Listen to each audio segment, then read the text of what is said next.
আর দিকে দিকে কি শুনি শেখ হাসিনার জয়ধ্বনি। অসম্ভবকে সম্ভব করাই বেসিক্যালি অনন্ত জলিলের কাজ না, শেখ হাসিনার কাজ। আল্লাহ যারে বাঁচাই রাখে তারে দুনিয়াত কেউ মাইরা ফেলার সুযোগ নাই, আর আল্লাহ যারে মাইরা ফেলে তারেও কারো বাঁচানোর সুযোগ নাই, বা মাওলায় যারে তোলে তার কেউ আটকাইতে পারে না।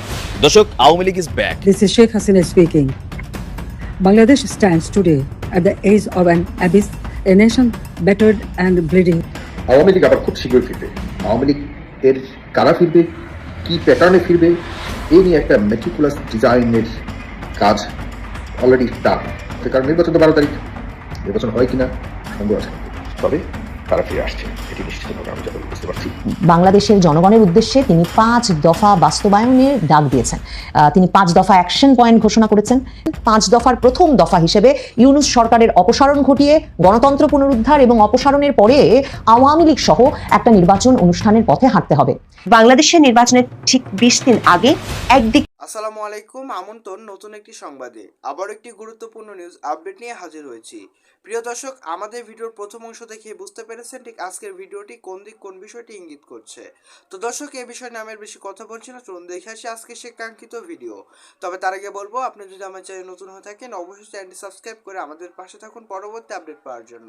তো চলুন দর্শক, এই ভিডিও দেখে আসি, তারপরে এই বিষয় নিয়ে কথা বলছি। আওয়ামী লীগ আবার খুব শীঘ্রই ফিরবে।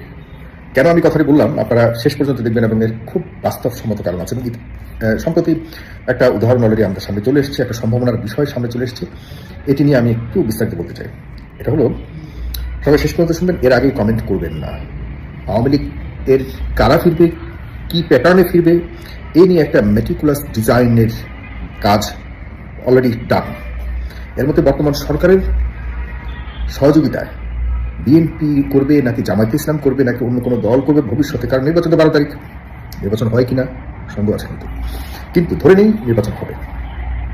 এরপরে আওয়ামী লীগ কীভাবে সেটেল ডাউন হবে, বাংলাদেশে কাম ব্যাক করবে, এই নিয়ে একটা বোঝাপড়া কিন্তু চলে মোটামুটি একটা ডান পর্যায়ে আছে। এই মেটিকুলাস ডিজাইন তৈরি করার ক্ষেত্রে সরকারের সরাসরি সহায়তা রয়েছে। এখন আমরা যারা রয়েছি, বা যে 24-এর চেতনার যারা ধারক বাহক রয়েছেন, তারা হয়তো এখন তাদের একদম সেন্টিমেন্ট হাই পর্যায়ে রয়েছে বলে, যারা আপনাদের হাই সেন্টিমেন্টকে পুঁজি করে ক্ষমতায় গত 1.5 বছর ধরে ছিল, যারা উপদেষ্টাদের নামে আগাইমা কয়েকজন মানুষ যারা নিজেদের পকেট ভর্তি করেছে, হাজার হাজার কোটি টাকা লুটপাট করেছে সরকারের এই বিদেশ থেকে এনে যাদেরকে বসিয়ে কোনোরকম ডক্টর মোহাম্মদ ইউনূস নিজের চেয়ারটাকে ধরে রেখে, উনি কি করেছে জানি না, কিন্তু অন্যদের পকেট ভরিয়ে এই দেশের 12টা বাজিয়ে 24-এর চেতনার 12টা বাজিয়ে তিনি আবার ফিরে যাবেন, এই হলো তার এখন বর্তমান একমাত্র চাওয়া। কিন্তু আওয়ামী লীগকে কীভাবে পুনর্বাসিত করবেন সেটি তিনি মোটামুটি আরেকটা ডিজাইন উনি না করলেও ওনার মানে চুপ থাকা আর সরকারের একটা বড় অংশ এই নিয়ে কাজ করে মোটামুটি চূড়ান্ত পর্যায়ে চলে এসছে। আপনারা এটা যদি আমি একটা ছোট্ট উদাহরণ দিই, সেটি হলো যে সজীব ওয়াজেদ জয় আল জাজিরাকে একটা সাক্ষাৎকার দিয়েছে। তিনি সেখানে কিন্তু দেখবেন, ওনার যদি ফেস রিড করেন, ওনার যদি কথাবার্তার স্টাইল রিড করেন, ওনার যে কথাবার্তাগুলি বলেছে সেই মেসেজগুলি যদি আপনারা বিশ্লেষণ করেন, তাহলে কি আসছে তুই একটি কথা। আমি পুরো বিষয়টা দেখিনি, পুরো ইন্টারভিউটা দেখিনি, কিন্তু এত দেখতে হয় না, আমরা বুঝি কে কতটা কি বলবে এবং কোন ধারণা নিয়ে বলবে, তার উদ্দেশ্য কি। এগুলি থেকে আমি যতটুকু বুঝতে পারছি এবং যতটুকু শুনেছি, যতটুকু বুঝেছি, সেটি হলো যে তিনি শেখ হাসিনাকে মাইনাস করেছেন। এটিও তাদের আভ্যন্তরীণ ডিজাইনের একটি অংশ। এই মেসেজটি তিনি ওই যে চূড়ান্ত মেটিকুলাস ডিজাইনের একটি অংশ হিসেবে তিনি মেসেজটি দিয়েছেন, আল জাজিরাকে দিয়েছেন। আল জাজিরা মানেই তো আমাদের কাছে দিয়ে দেওয়া, কারণ আমরা আল জাজিরাকে ওন করি। এমন একটি জায়গায় তিনি ইন্টারভিউ দিয়েছেন। এটি কিন্তু আমরা দেখা যাচ্ছে যদি তিনি ভারতীয় কোনো গণমাধ্যমে দিতেন তাহলে কিন্তু আমরা এইভাবে নিতাম না। তিনি দিয়েছেন কোথায়? আল জাজিরাকে। তো আল জাজিরার বিষয়টা আমরা খুব স্বাভাবিকভাবে নিয়ে আল জাজিরাকে তো আমরা দুটো গালিও দিতে পারি না, হ্যাঁ, আমরা ওনার সুন্দরভাবে নিয়েছি, সবাই শুনেছি। শোনার পরে এখন তিনি কি বলেছেন যে তার মাকে তিনি ওল্ড বলেছেন, তিনি আর ফিরবেন না। শব্দটা শুনবেন, তিনি শি ইজ ওল্ড। নিজের মাকে কখনো ওল্ড এভাবে তার ছেলের সাথে কখনো বলেন না, কিন্তু তিনি বলেছেন কেন? Part of plan. তিনি এমনভাবে তুলে ধরেছেন বা ধরতে চাচ্ছেন যে তার মা একজন অপরাধী, তার মাকে তিনি রাজনীতি থেকে এখন বিদায় দিয়ে চাচ্ছেন। তার চোখেও তার মাকে অপরাধী তিনি মিন করছেন বা বোঝাতে চাচ্ছেন যে সে তো অপরাধী, সে তো হ্যাঁ অপরাধী, বয়স হয়ে গেছে, সে আর কখনো ফিরতে পারবে না। তার মানে কি দাঁড়ায়? তার মানে দাঁড়ায় যে তার মা আর রাজনীতি ফিরছে না, এটি স্পষ্ট বার্তা। এটি তাদের মধ্যে যে পরিকল্পনা এখন সামনের সময় নিয়ে হচ্ছে, সেটির অংশ হিসেবে কিন্তু এখানে বলা। শেখ হাসিনা যদি না ফিরে কে ফিরবে? শেখ হাসিনা যদি না ফিরে তাহলে সজীব ওয়াজেদ জয় ফিরবেন, এবং জয় ফেরার আগে কি করবেন? তিনি সবার কাছে, এই জাতির কাছে ক্ষমা চাইবেন। ক্ষমা চেয়ে তিনি কি করবেন? বলবেন যে আমি আবারও নতুন করে নতুন নেতৃত্বে পুরাতন যত অপরাধী আছে সবাইকে বাদ দিয়ে আমরা নতুন একটা আওয়ামী লীগের বাংলাদেশে আসতে চাই, বাংলাদেশের রাজনীতিতে আমরা যুক্ত হতে চাই। কারণ প্রধান উপদেষ্টা ইতিমধ্যে বলে দিয়েছে যে এখনো তো আওয়ামী লীগ ক্ষমা চায়নি। এর মানে কি? এটিও মেটিকুলাস ডিজাইনের একটি অংশ। তাহলে দেখুন পয়েন্ট, উনি বলেছেন এখনো ক্ষমা চায়নি, ওদিক থেকে মানুষ মনে করছে শেখ হাসিনাকে এই দেশের মানুষ ক্ষমা চাইলেও ক্ষমা করবে না। শেখ হাসিনাকে যদি ক্ষমাও চায় শেখ হাসিনা কখনোই ক্ষমা করবে না। এটা বুঝে শুনে কিন্তু শেখ হাসিনাকে অলরেডি তাদের এই প্ল্যানের অংশ হিসেবে মাইনাস অলরেডি করে দিয়েছে, কারণ জানে যে এই জিনিসকে খাওয়াতে পারবে না। সুতরাং তারা এটা নিয়ে নাড়াচাড়া না করে শেখ হাসিনাকে বলে দিয়েছে তুমি চুপচাপ থাকো আর এইসব ধরনের কথাবার্তা না বলে তুমি এখন অংশগ্রহণ করো, আমরা এখন বাকিটা আমাদের প্ল্যানের অংশ হিসেবে আমরা ফিরে যেতে চাই এবং দলের মধ্যে একটা নতুন নেতৃত্বের পরিবর্তন এনে নতুন করে দলটাকে নিয়ে আমরা বাংলাদেশে যেতে চাই, যেটির জন্য আমাদের সরকারের সাথে কথা হয়েছে, বিএনপির সাথেও কথা হয়েছে, জামাত ইসলামের সাথে কথা হয়েছে এবং জামাত বিএনপি আমি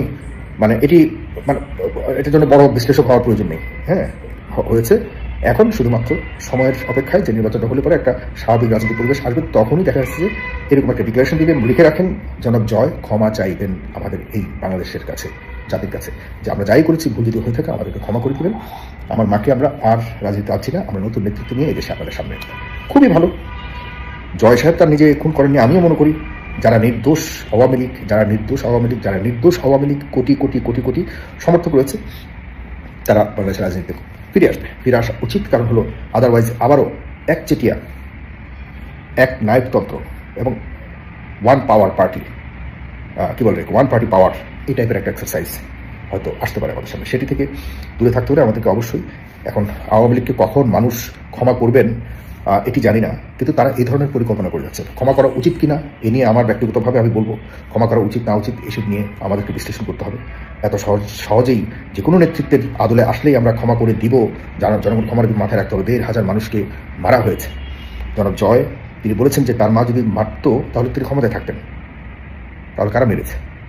আপনার মা ক্ষমতায় ছিলেন, ও নির্দেশনা দিয়েছেন, সেসব নির্দেশনার ভিডিও অডিও সব কিছু আমাদের কাছে আছে। সুতরাং তিনি এখন একরকম তারা একটা পরিকল্পনার অংশ হিসেবে আমরা এই আল জাজিরার ইন্টারভিউটাকে দেখতে পাচ্ছি।